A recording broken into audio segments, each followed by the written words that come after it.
Merci, Monsieur le Président. Alors, ce soir, je commencerai avec deux situations qui sont un peu particulières et un peu malaisantes là, pour nous dans le quartier de Georges-Dor. Alors, ça va comme suit, Monsieur le Président. Sur la rue Mézières, toute petite rue, un rond-point. 10 propriétés sur cette rue-là. Hein? Alors, c'est pas très gros.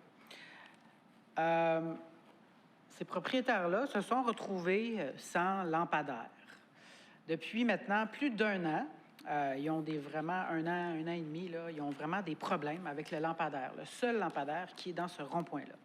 Alors, évidemment, ils sont dans la noirceur et je vous explique un peu l'historique de ce problème-là. Au début, c'était simplement une ampoule qui était brisée. Alors, bon, la citoyenne a appelé 311, elle a fait une requête. Ils sont venus changer l'ampoule. Par contre, le lendemain, l'ampoule a arrêté puis tout le couvercle a tombé par terre. Donc, malheureusement, on rit, mais c'est pas drôle. Donc, toute la tête du lampadaire est vraiment tombée par terre. Là, Madame Guilbeault, était un peu déconcertée de ça, parce que, bon, elle pensait que la personne venait arranger le lampadaire. Bon, elle rappelle, elle dit, vite, vite, vite, le lampadaire, la tête est tombée, pas juste la lumière, mais toute la tête au complet. Donc là, le temps que les gens réagissent, là, le lendemain matin, il y a un ferrailleur qui est passé, puis il a ramassé la tête du lampadaire. Donc, depuis un an et demi à peu près, il n'y a pas de lumière sur ce rond-point-là et il n'y a pas de tête de lampadaire. Je me suis informé, évidemment, quand j'ai été saisi de ce dossier-là la semaine dernière, que le contremaître électrique confirme que les délais pour la réception du matériel sont parfois très longs, mais que la commande semble avoir été placée en juillet dernier. Je comprends, là, mais ces gens-là, avec l'hiver, avec la noirceur qui vient très, très, très tôt, ils commencent à avoir peur d'aller prendre des marches parce qu'ils ne voient pas à terre la glace, les intempéries qui vont tomber. Et pour les gens qui font le déneigement aussi, je pense que ce serait drôlement pratique d'avoir un lampadaire dans ce rond-point-là. Alors, évidemment, j'ai fait sortir toutes les requêtes des gens de la rue Mézières que je déposerai ici au Conseil, en espérance qu'on puisse trouver peut-être le shipping rapide pour ce lampadaire-là et qu'on puisse leur donner jouissance dont ils méritent pour avoir de la clarté dans leur rue. Merci. Deuxième situation, Monsieur le Président, c'est les résidents de Fontainebleau Nord et Sud. Alors, c'est deux rues qui font, quand on regarde la carte, là, on dirait un jeu de marelle. Ils se considèrent présentement, puis ça, c'est pas mes mots, c'est les mots de la citoyenne, ils se considèrent comme des citoyens de seconde classe en rapport avec les déneigements du trottoir pour l'hiver. Ils sont déçus parce qu'après toutes les requêtes faites dans ce sens-là, il n'y a à ce jour aucun changement. Et là, c'est pas depuis quelques mois ou quelques années, depuis 15 ans qu'il y a des représentations qui sont faites. Donc là, je veux bien avoir confiance en la vie, mais c'est un peu long. À ce jour, aucune réflexion sur le déneigement pour ces trottoirs-là. Donc, je dépose, évidemment, les requêtes que les gens ont faites en ce sens-là. Il y a une dame qui était venue au conseil de ville. Elle avait interpellé Mme Bastien pour cette situation-là. Il y a des requêtes qui ont été envoyées. J'ai envoyé ce que j'avais. Et là, bon, malheureusement, ils se sont fait répondre là, par les gens du 3-1. Bon, c'est pas ces gens-là qui inventent les réponses, là. Que parce que le trottoir n'était pas assez large, bon, il y avait certains enjeux pour le déneigement. Mais moi, ce que je souhaite, M. le Président, c'est qu'au moins, dans le prochain plan de déneigement qui sera revu pour l'année prochaine, il y ait un trottoir sur deux au moins qui soit fait. Hein? Parce que, bon, c'est peut-être là qu'on va s'en aller, mais là, c'est 0. Donc, 1 sur 2, c'est mieux que 0. Alors, pour ces gens-là, j'espère aussi pouvoir faire avancer ce dossier-là. Et il y a un ancien employé col bleu qui habite sur cette rue-là, pas de la ville de Longueuil, mais d'une autre municipalité, puis il disait, dans ma municipalité, il y en avait des très petits trottoirs. Et qu'est-ce qu'on faisait? C'est qu'on tournait l'appel, et puis l'appel prenait moins de place, puis on envoyait ça plus dans le terrain qui appartient à la ville et non sur le terrain des gens. Donc, il y a sûrement des solutions, sûrement des gens très compétents et très habiles avec la machinerie à Longueuil qui seraient capables de régler ce problème-là. Alors, je dépose aussi les requêtes par rapport à cette situation sur les rues Fontainebleau Nord et Sud. Je continue, Monsieur le Président, avec ma conclusion, mais bon, il y a quelques pages. C'est donc une autre année, Monsieur le Président, pour le Conseil de ville de Longueuil qui se termine ce soir. Et vous le savez, la fin d'année, c'est le temps des rétrospectives. Alors, certainement, je ne bouderai pas mon plaisir, Monsieur le Président, d'en faire une. Je vais commencer par les choses qui ont changé en 2019 par rapport à 2018. Malheureusement, la liste est assez courte. Depuis 2 ans, on parle d'un programme d'aide pour les citoyens touchés par la grêle du frein. Selon moi, ça a pris une année de trop. Mais ce soir, on a finalement adopté le programme réclamé par les citoyens. Alors, pour ceux qui restent des freins à abattre dans les années futures, ce programme-là sera maintenant disponible à partir de 2020. C'est une bonne nouvelle. En 2019, on a beaucoup parlé de salaire. Avec mon équipe, on a insisté pour que la question du salaire de la maire soit réglée cette année. Finalement, le Conseil a plutôt choisi de mêler au débat le salaire de tous les élus et j'ai bien peur qu'on va être pris encore pour parler de salaire jusqu'en 2022. Pourtant, ça aurait été si simple de régler la question en 2019. Mais, Monsieur le Président, la décision ne m'appartient pas. Pour le reste, Monsieur le Président, j'ai l'impression qu'on termine 2019 un peu comme on a terminé 2018. En 2018, on espérait une subvention pour la construction du nouveau complexe aquatique dans le secteur La Flèche. Aujourd'hui, prise 2, on dépose une nouvelle demande de subvention et on espère que celle-là sera acceptée et que ce sera la bonne. En 2018, on s'inquiétait des impacts de la crise du recyclage sur les finances de la ville. On se disait qu'on avait besoin de solutions à court terme. Aujourd'hui, on a peut-être un début de solution, mais c'est à quand même long terme. Mais toujours rien pour le court terme et aucune garantie qu'un centre de tri géré par Longueuil trouvera plus de débouchés aux matières recyclables que les centres privés. En 2018, toujours, on s'inquiétait aussi de la gouvernance de Dachel.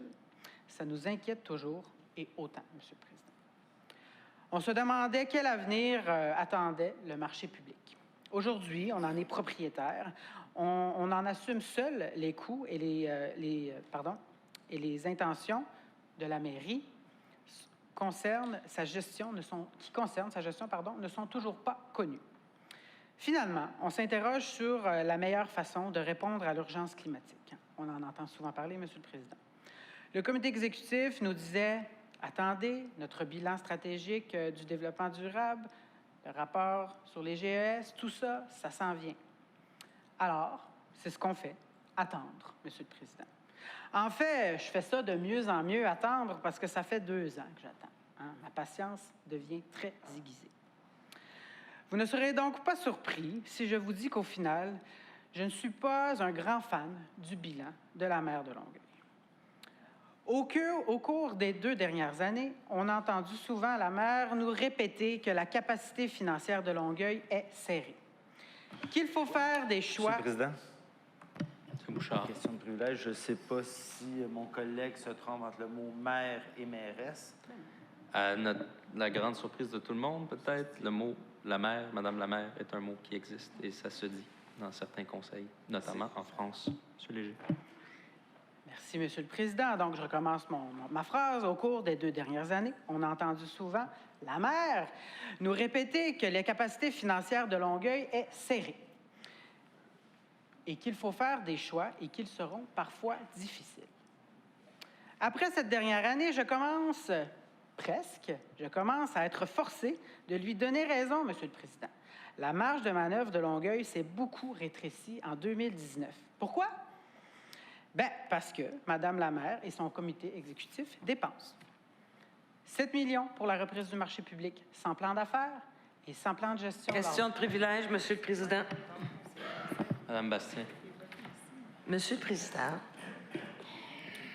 une information erronée est un privilège pour moi. C'est pour ça que c'est une question de privilège. Quelle information est erronée? Je regrette. Le membre du Conseil qui vient de s'adresser à vous et à nous, Monsieur le Président, a voté pour la construction et le contrat qui a été signé avec le marché public. L'exécutif n'a pas dépensé 7 millions.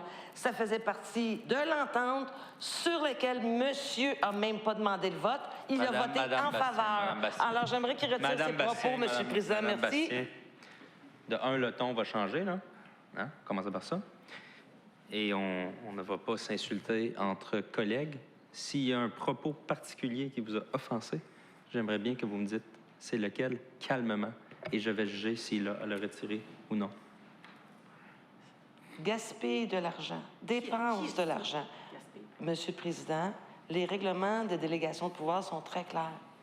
Le comité exécutif ne peut pas dépenser une somme de 7 millions. Alors, j'aimerais qu'on retire ceci. Le comité exécutif n'a pas dépensé 7 millions pour acheter le marché public, Monsieur le Président. Merci. Je ne me rappelle pas de la terminologie exacte. Je vais laisser M. Léger clarifier. Alors, ce que j'ai dit, c'est que le comité exécutif dépense. Bon. Et tout passe inévitablement par le comité exécutif. Donc, c'est un fait. On va aussi rectifier que c'est l'ensemble du conseil Pas de problème. quand c'est des Donc, montants de plus de 100 000 $. On continue dans la liste de certaines dépenses qui ont été dépensées cette année. 2,4 millions pour acheter et rénover le parc et l'église Saint-Marc, toujours sans plan d'affaires. 4,2 millions envoyés à l'agglomération pour sauver le centre de tri qui, finalement, ferme ses portes malgré tout. Ce sont des exemples. Question de privilège, M. le Président. Charles. La raison du question de privilège, c'est qu'il y a une information erronée qui a été dite. Donc, on induit les citoyens en erreur. Il n'y a pas eu 4,2 millions qui a été donné en subvention au papier MD. C'est une fausseté totalement. Dans le fond, ce qui est donné comme argent, c'est au besoin au mois pour accoter le prix du marché. Et de toute façon, cet argent-là est remboursé en grande partie par Recycle Québec. Donc, j'aimerais que le chef de l'opposition retire ce qu'il vient de dire. La Ville de Longueuil, la mairesse, le conseil, prenez-les comme vous voulez, l'administration n'a pas donné 4,2 millions en subvention à Papier MD. C'est une fausseté qu'il ne faut pas véhiculer. Merci, M. le Président. Je suis d'accord avec... Vous relire la phrase, M. le Allez-y, M. Président? Léger. J'ai dit 4,2 millions pour sauver. Donc, est-ce que j'ai dit donner? J'ai pas dit donner. Non. J'ai dit pour sauver un centre de tri qui Ben, ferme monsieur, finalement un ses instant, portes. M. Léger. M. Bouchard, d'autres explications. En effet, M. Bouchard, le terme « sauver Jusqu'à maintenant, M. le Président, il n'y a pas eu 4,2 millions qui ont été donnés. Il n'y a pas eu ça. Il n'y a pas eu de chèque qui a été Le donné mot qui a pour été sauver. utilisé, c'est... On est rendu à quelque chose comme, je pense que c'est 600 000 grosso modo. Ah, bon. Donc, Alors, c'est si pas au vrai. niveau du terme. Ce qui a été dit. Non, Si mais- c'est au niveau du montant, pardon, alors là, je Et donc, ce n'avais n'est pas pas le pour chiffre. sauver la compagnie non plus. C'est pour que le tri puisse continuer à se faire. La Ville de Longueuil n'a pas donné de l'argent pour sauver une compagnie. Elle a donné de l'argent et elle donne au moins, je le répète, aux besoins pour faire en Là, sorte on que- joue sur les mots, M. Bouchard. Pour ce qui est de sauver ou d'aider ou quoi que ce soit, là, le 600 000, je le comprends. M. Léger, vous allez corriger le 600 000. Pour le reste, c'est correct. Bien, en fait, c'est qu'au début du contrat, c'est pour toute la durée du contrat, ça fait 4,2 millions. Si jusqu'à aujourd'hui, c'est 600 000 qui a été donné dans le cadre du contrat, bien, je l'accorde. Alors, ce sont des exemples symptomatiques d'un problème de style de gestion de la maire de Longueuil qui, à mon avis, est beaucoup plus profond. Dans le centre-ville, dans le pôle rolantarien, dans la zone aéroportuaire, partout sur le territoire, la maire et son comité exécutif engagent des dizaines de millions de dollars en infrastructures sans réellement. Question de privilège, Monsieur En le effet, Président. M. Léger, on va faire attention pour le reste de l'intervention. Là, ça fait plusieurs fois qu'on avertit pour la même chose. Vous le savez très bien, lorsqu'il y a des montants de plus de 100 000 $, c'est le comité exécutif et l'ensemble du conseil de ville. Tout passe par le comité exécutif. Oui, mais monsieur aussi le par le conseil de ville lorsque c'est des montants de plus de 100 000 $. Ultimement. Non, mais M. Léger, c'est parce que je suis d'accord avec mes collègues que cette information, en disant que c'est le comité exécutif qui fait ces dépenses-là, on s'en va complètement à l'encontre du pouvoir de la délégation de pouvoir de dépenses, là. Donc, pour moi, c'est une information erronée. Alors, évidemment... Alors, j'ajouterai, je corrigerai, en recommande la dépense de ces argents-là. Allez-y. Merci, Monsieur le Président. Donc, recommande la dépense de ces argents-là partout sur le territoire. Longueuil n'est pas une case de Monopoly, Monsieur le Président, qu'on espère des joueurs va finir par tomber dessus.